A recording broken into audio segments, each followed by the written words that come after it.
Hello and welcome to Parkessent. My name's Jake and today we're going to be discussing Hero. Now, Hero is a Zamperla Volare located at Flamingo Land that opened in 2013 on the site of the former Wild Mouse coaster at a cost of £8 million.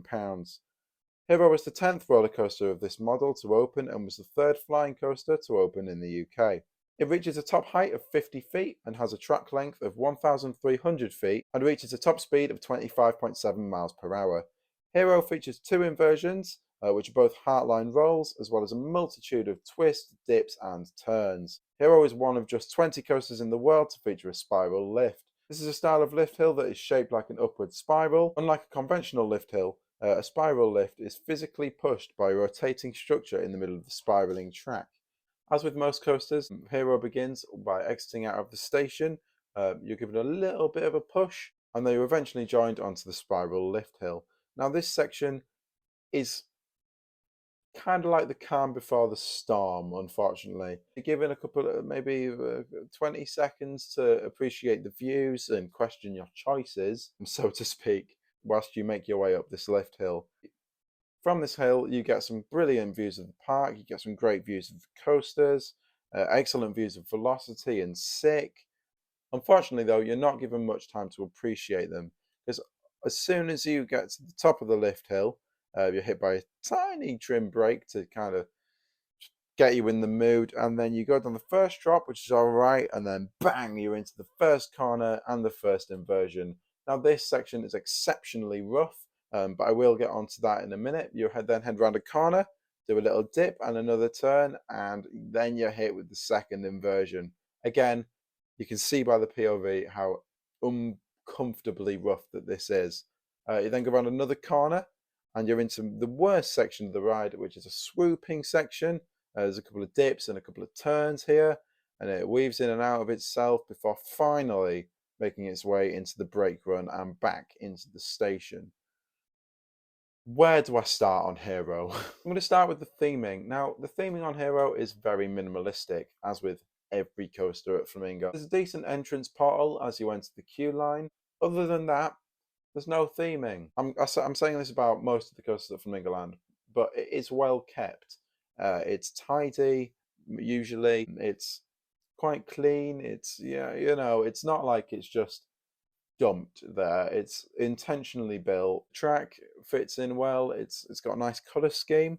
Unfortunately, that's where the positives for this coaster end. It is exceptionally rough. It's got a reputation for being the worst coaster in the UK, and it pains me to say it, but it really does deserve it, unfortunately. From the moment you go around that first corner at the top to the moment you get to the brake run, there is non-stop rattling. You're thrown about in the train.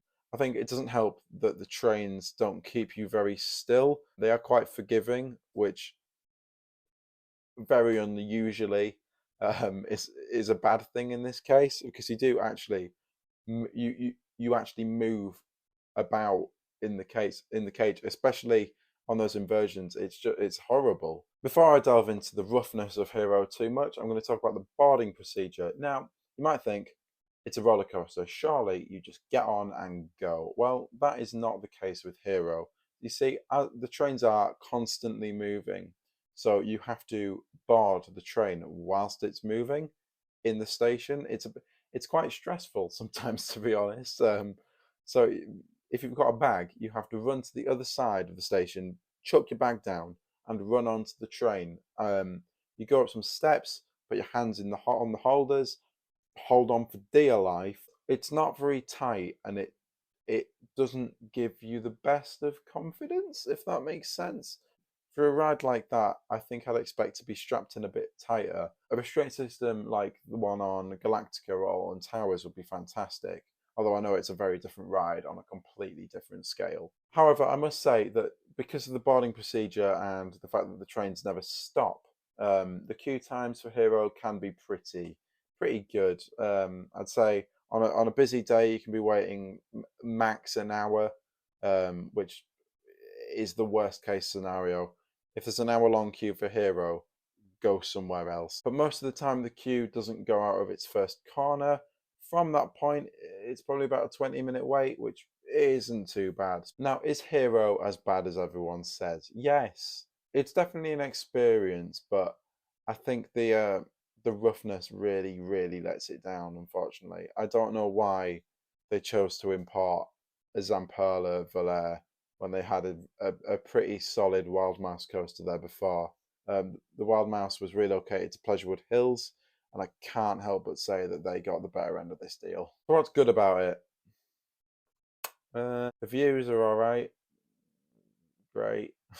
Other than that, it's just a terrible coaster. It's definitely worth doing, but it's worth doing once, in my opinion. It's a roller coaster for the credit list and not much more than that, unfortunately. I will never understand people who say it's their favourite coaster at Flamingo Land.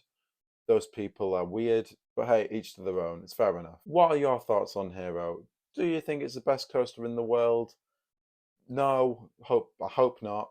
Let me know your thoughts down in the comment section below. If you did enjoy this video, please make sure to subscribe and leave a like. My name is Jake. I've been Parkessent, and I'll see you later. Bye.